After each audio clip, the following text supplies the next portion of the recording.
हम साइकोलॉजी का जो अप्रोचेस पढ़ रहे हैं, मनोवैज्ञानिक अप्रोच, उसमें आज हम पढ़ेंगे ह्यूमनिस्टिक अप्रोच। इस ह्यूमनिस्टिक अप्रोच के जनक थे, उनका नाम था, दो लोग थे, दो लोगों ने मिलकर काम किया था।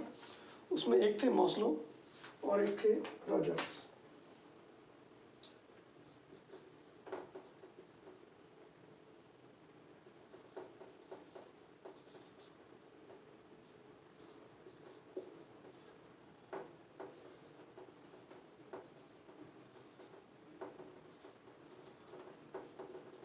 अप्रोच मानवतावादी उपागम।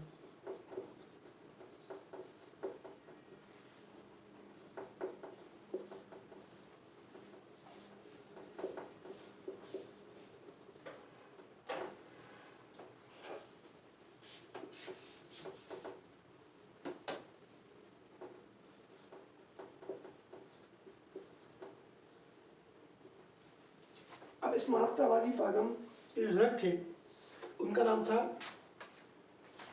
अब्राहम मैस्लो और कार्ल रॉजर्स।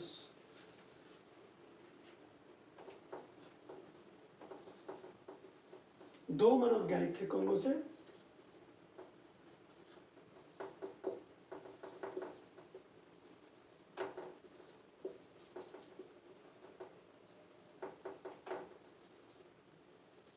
अब्राहम मैस्लो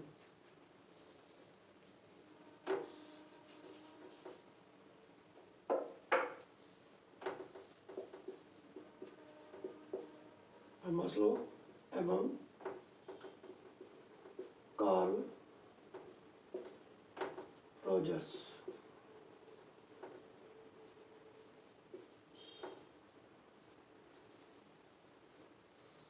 ये दो मनोवैज्ञानिक थे।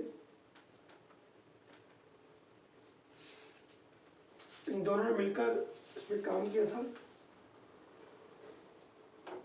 और मानववादी उपागम पर को आगे बढ़ाया। हम देखेंगे इस क्रम में कि मानव व्यवहार की व्याख्या के लिए मानवतावादी विचारधारा के विचारकों ने व्यवहारवादी एवं मनोविश्लेषणवादी विचारधारा को यांत्रिक विचारधारा बताते हुए अपने विचार व्यक्त किए थे। व्यक्ति के व्यवहार पर उसकी स्व अवधारणा का और व्यक्तिक अवधारणा का प्रभाव पड़ता है। जो बिहेव है, मीन्स व्यवहार, इसके निर्माण में व्यक्ति की जो अवधारणा है, एक तो स्व की अवधारणा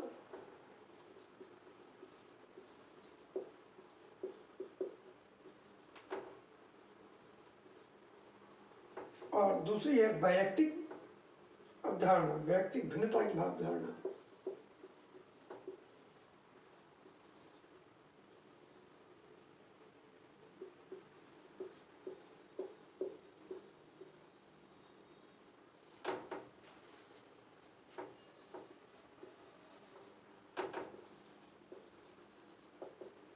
सेल्फ कॉन्सेप्ट और इंडिविजुअल डिफरेंसेस।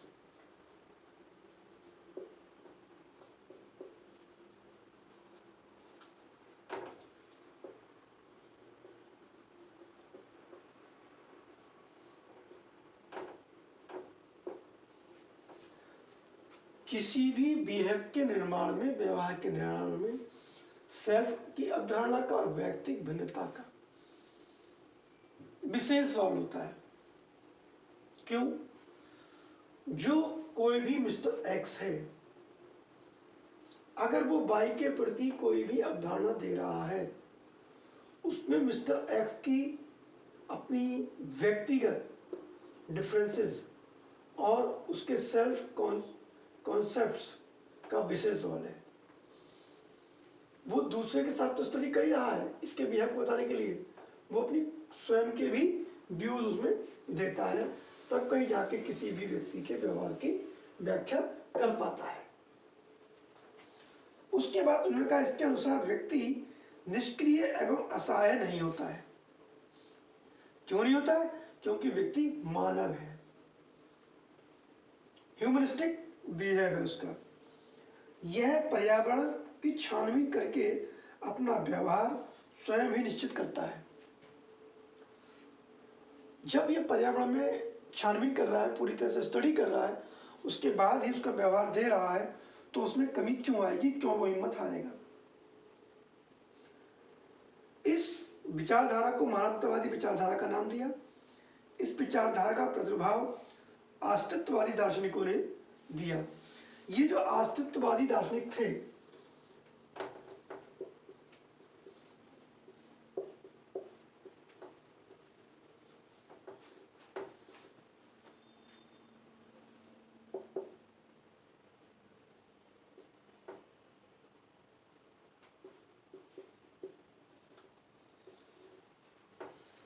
इसमें जो प्रमुख नाम था वो था किरकेगार्ड।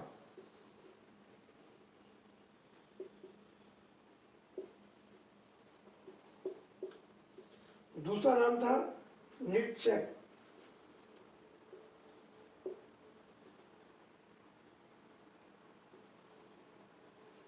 और तीसरा था सार्टे।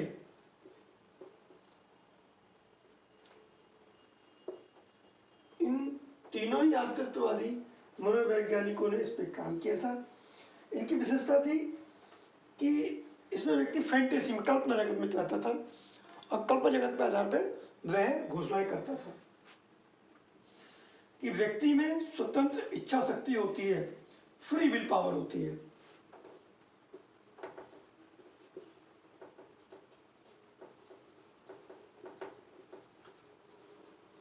मीन्स व्यक्ति कुछ भी कार्य करने के लिए स्वतंत्र है, किसी का बाध्य नहीं है, गुलाम नहीं है।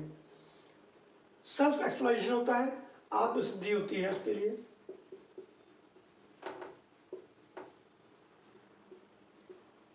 किसी भी व्यवहार को करने के लिए वह आत्मसिद्धि और फ्री विल पावर का यूज करता है, सेल्फ एक्चुअलाइजेशन का यूज करता है। जैसे उसके अंदर प्रेरक शक्ति है, वो सेल्फ प्रेरणा देता है, अपने आप को खुद मोटिवेट करता है, और जिसकी बेस पर वह व्यक्ति ना करने वाले काम भी कर जाता है। भाई जिस व्यक्ति को कोई मोटिवेशन नहीं दे रहा, सो कोई तो मोटिवेट करेगा, वो चाहे स्वयं में मोटिवेट करने वाला हो। उन परिस्थितियों में उन्होंने कहा कि भाई ये शक्तियां व्यक्ति पशु में नहीं पाई जाती। विल पावर है, आत्मसिद्धि है, या स्वयं की अवधारणा, व्यक्तिगत भिन्नता है, ये चीजें पशुओं में नहीं पाई जाती हैं। इसी कारण मनुष्य को पशुओं से भिन्न कहा गया है, और यही मानव और पशु का अंतर है। पशु जो व्यवहार करता है वो दूसरे के अधीन होकर करता है, मानव जो व्यवहार करता है वो आत्मसिद्धि के आधार पर करता है, फ्री विल पावर की बेस पे करता है, सेल्फ एक्चुअलाइजेशन के बेस पे करता है। इस विचारधारा में जो यांत्रिक विचारधारा थी, व्यू पॉइंट था, उसकी आलोचना भी की गई। व्यक्ति एक समझदार और चिंतनशील प्राणी है, पर्यावरणीय कारक या अचेतन प्रेरक प्राणी की तरह व्यवहार करने के लिए उसे निर्देशित या उद्दोलित करते हैं। ये बात अब्राहम मास्लो और कार्ल रॉजर्स ने भी कही थी 1970 में। उसके बाद इन्होंने कहा कि मानवतावादी व्याख्या की मुख्य अवधारणा यह थी कि व्यक्ति असहाय रूप में पर्यावरण के द्वारा नियंत्रित नहीं किया जा सकता।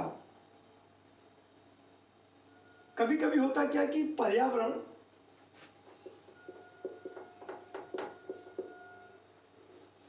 व्यक्ति के व्यवहार को पॉजिटिव या नेगेटिव रूप से प्रभावित करता है, लेकिन जब वह व्यक्ति स्वतंत्र है, फ्री ऑफ विल पावर है, सेल्फ एक्चुअलाइजेशन है, तो वह पर्यावरण जो है इसका भी कोई प्रभाव नहीं पड़ेगा व्यक्ति के व्यवहार पर,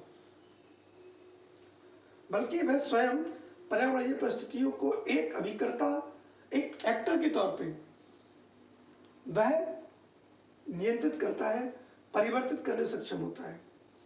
इसके लिए उसे वृद्धि और आत्मसिद्धि का जैसी प्रवृत्तियों की शक्ति और प्रेरणा प्राप्त होती है।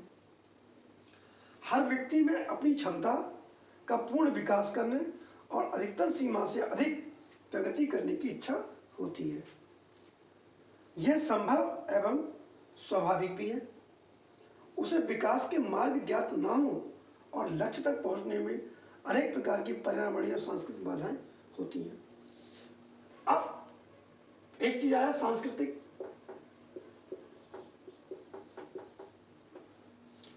जब किसी व्यक्ति का कोई एम नहीं है, एमलेस है, तो उसके लिए पर्यावरणीय और सांस्कृतिक कारक भी बाधक बन जाते हैं। उस परिस्थिति में वह व्यक्ति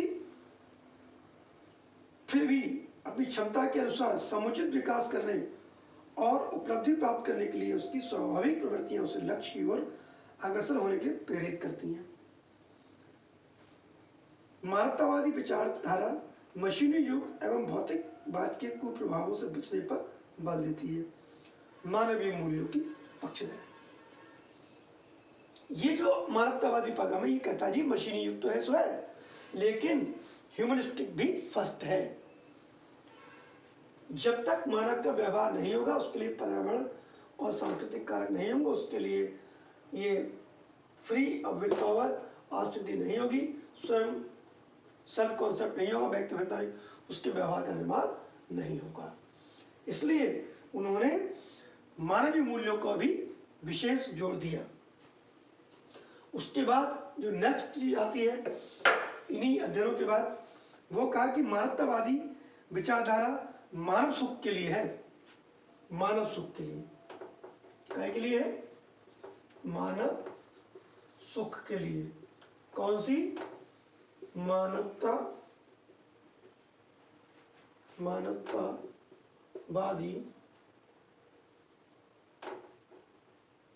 विचार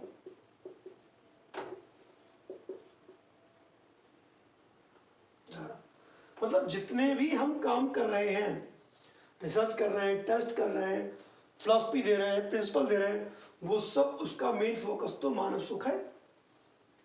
लेकिन जो दूसरे लोग तो वो ये कहते नहीं भाई मशीनी युग है और उसको हम लोग टेक्निकली काम करेंगे, लेकिन यहाँ कहा गया नहीं भाई मानवतावादी बात है तो ह्यूमनिस्टिक वर्क करना पड़ेगा, मानव सुख पर काम करना पड़ेगा। उन्होंने कहा कि भाई जब मानवतावादी विचारधारा मानव सुख के लिए है तो यह ना कि मनोविज्ञान को वस्तुनिष्ठ और वैज्ञानिक बनाने पर बल देती है, परंतु यह उचित नहीं है।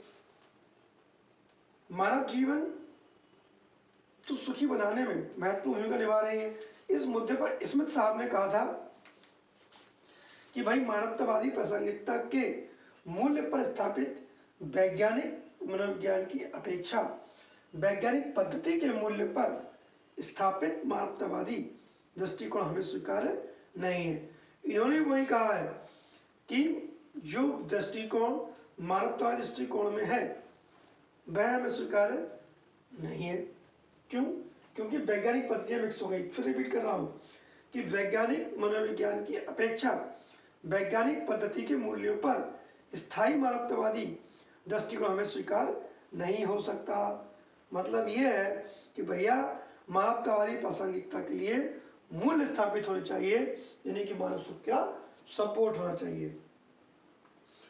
इसके बाद इन्होंने क्या कहा कि मानवतावादी विचार उपयोगी अवश्य है, परंतु इसमें वस्तुनिष्ठ एवं वैज्ञानिक अवधारणा की कमी है। बिल्कुल स्वाभाविक है, जब मानव सुख की बात होगी तो भैया साइंटिफिक की बात आएगी नहीं, वस्तुनिष्ठ की बात आएगी नहीं, कमी ही होगी।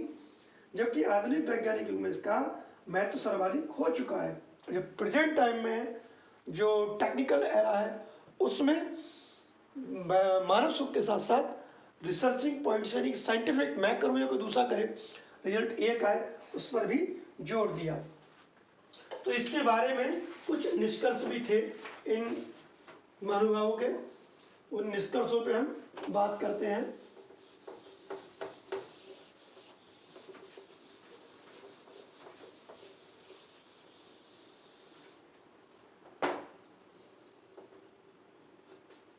सबसे पहला निष्कर्ष बताया कि भाई मानवतावादी विचारधारा में व्यक्ति को अभिकर्ता के रूप में दर्शाया गया है, ना कि असहाय प्राणी के रूप में। यानी कि एक्टर के तौर पे।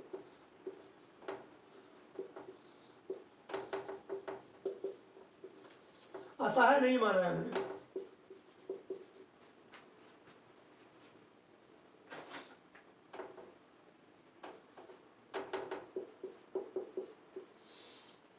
उन्होंने कहा भाई ये कभी करता है, जो भी व्यक्ति इसमें काम कर रहा है वो असहाय नहीं है किसी भी कारण से, किसी भी एंगल से।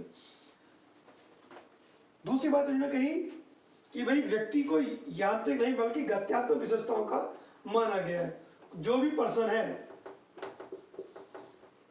वह पर्सन यांत्रिक नहीं है, वह क्या है, गत्यात्मक है, डायनामिक है।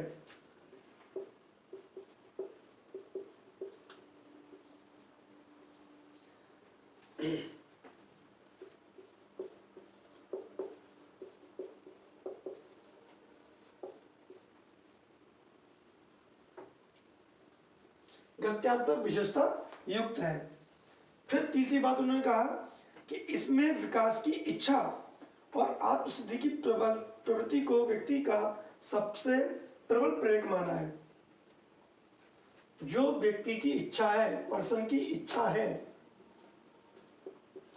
वही free of will power, self actualisation, जो विकास की इच्छा है उसे आत्मसिद्धि भी कहा है।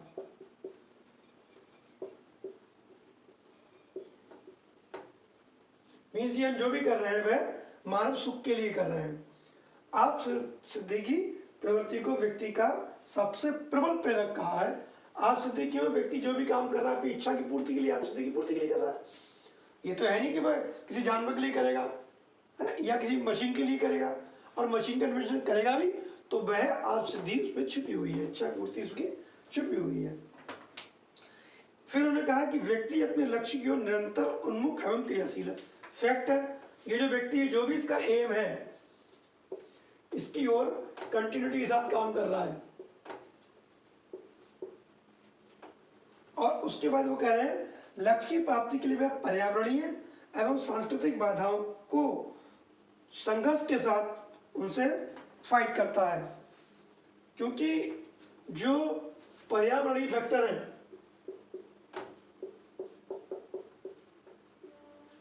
या सांस्कृतिक फैक्टर है, ये दोनों ही फैक्टर व्यक्ति के आगे बढ़ने के लिए कभी कभी बाधक बन जाते हैं, तो वह इनसे बेचारा संघर्ष करता है, फाइट करता है। ये दोनों ही फैक्टर उसके लिए क्या है, संघर्ष के कारण है।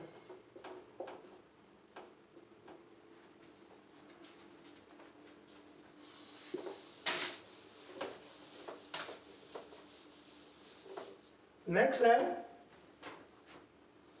कि व्यक्ति के लिए उसकी आत्मनिष्ठ अनुभूतियां अधिक महत्वपूर्ण है, क्योंकि उससे जीवन में सरलता आती है। अब जो आत्म अनुभूतियां हैं, आत्मनिष्ठ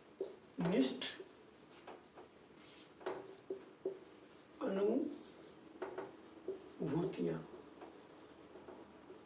वही बात आ गई लौट करके कि आत्मसिद्धि, व्यक्ति अपने व्यक्तिगत जीवन को अच्छा करने के लिए आत्मनिष्ठ अनुभूतियों पर ज्यादा फोकस करता है और उनके अनुसार ही काम करता है।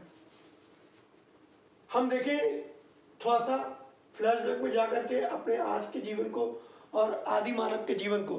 तालाब का पानी पी लेते थे और आज हम लोग आरओ का पानी पी रहे हैं। तो मतलब क्या है, आत्मनिष्ठ अनुभूतियों को पूर्ति के आधार पर रिसर्च कर रहे हैं और आगे बढ़ते जा रहे हैं। जीवन को सुखमय एवं कल्याणकारी बनाने के लिए वैज्ञानिक पद्धति के ज्ञान को कम महत्व दिया गया, इस दृष्टिकोण का अविवेकपूर्ण तर्क है। अब चूंकि ये जो मानवतावादी उपगम था, इन्होंने वैज्ञानिक दृष्टिकोण को कम महत्वपूर्ण माना, जो कि इनका तर्क लॉजिकल नहीं था, कम महत्वपूर्ण था, इसलिए इस पर ज्यादा फोकस नहीं करा गया। फिर नेक्स्ट कहा कि इस दृष्टिकोण में वैज्ञानिक चिंतन का मूलतः अभाव रहा और वैज्ञानिक चिंतन के अभाव में व्यवहार के बारे में विश्वसनीय निष्कर्ष प्रस्तुत करना बड़ा ही कठिन है। देखो भाई, वैज्ञानिक चिंतन ही साइंटिफिक थॉट्स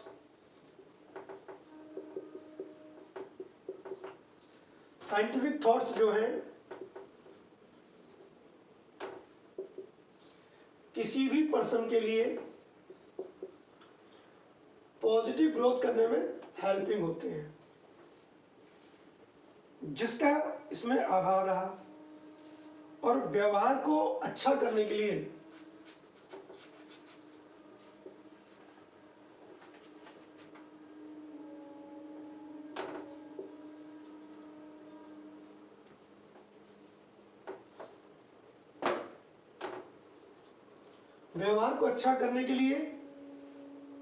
उस रिसर्च में हम लोग एक विश्वास पैदा करते हैं कि वह विश्वसनीय हो, इंटरेस्टिंग हो, तभी तो उसमें हम लोग और से भी कहते हैं कि भाई इस काम को कीजिए, रुचि इंटरेस्ट पैदा करते हैं।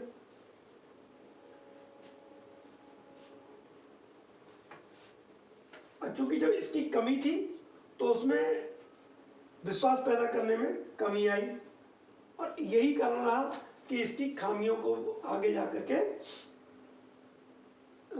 टेक्निकली रिसर्च जो साइंटिफिक चीज़ों पर बढ़ी, और